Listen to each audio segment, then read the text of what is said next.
Bonsoir à toutes et à tous, bienvenue sur France News Radio pour votre flash info de 18h45. Tout de suite, les titres de ce mardi 22 décembre 2016. La cavale de l'auteur de l'attentat de Berlin a duré 4 jours pendant lequel Anis Amiri a pu passer de l'Allemagne à l'Italie via la France. Cette circulation libre entre les pays a remis le feu aux poudres, notamment chez les syndicats de l'UNSA Douane. Nous écouterons dans quelques instants Vincent Thomazeau, secrétaire général de ce syndicat de douane française. Nous reviendrons aussi sur l'auteur présumé des triples homicides du drone. Et enfin, nous partirons outre-Manche et prendrons quelques nouvelles de la préparation de l'investiture de Donald Trump qui est en pleine préparation avant le jour J, le 20 janvier prochain. Durant sa cavale, Anis Amiri, le terroriste qui a tué 12 personnes sur le marché de Noël de Berlin, a pu passer de l'Allemagne à l'Italie via la France. Le Tunisien de 24 ans est bien passé par la gare de Lyon-Pardieu dans sa fuite avant d'être tué par des policiers à Milan. Vendredi 23 décembre, cette annonce a évidemment remis en cause la protection douanière. Aujourd'hui, Vincent Thomazeau, secrétaire général de l'UNSA Douane, a notamment dénoncé la baisse d'effectifs de la douane. Écoute-le au micro de France Info. Ce qui nous surprend, c'est que des gens soient surpris, puisque depuis maintenant plus de 10 ans, les gouvernements successifs n'ont eu de cesse de supprimer des postes de douaniers.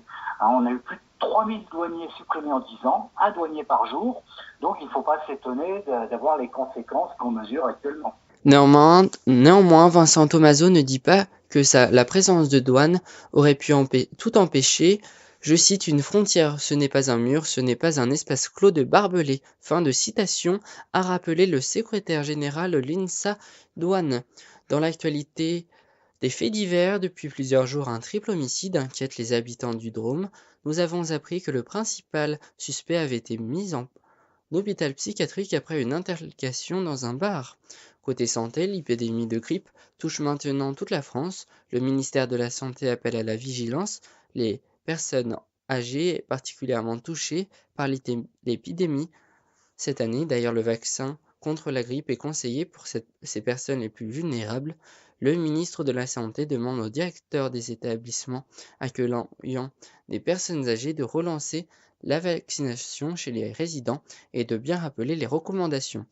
Autre maladie qui fait sa propagation, c'est la grippe aviaire. Elle toucherait maintenant 52 foyers dans des élevages de volailles.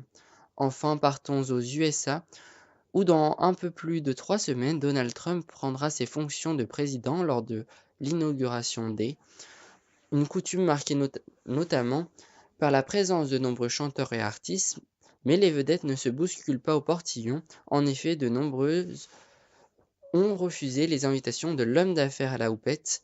La liste est longue selon plusieurs médias américains. La québécoise Céline Dion, le groupe américain de rock Kiss et le chanteur Justin Timberlake ont décliné l'invitation.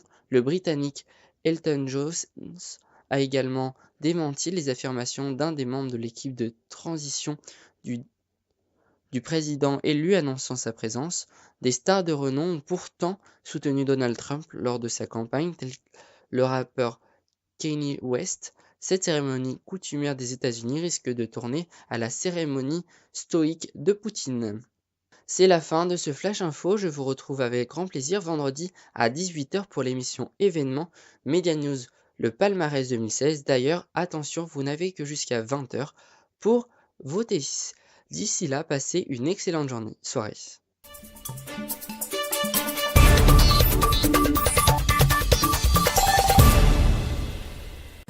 France News Radio, c'est votre contenu préféré avec de la musique et surtout vos rendez-vous actualités. Alors n'oubliez pas www.infotv.fr.nf.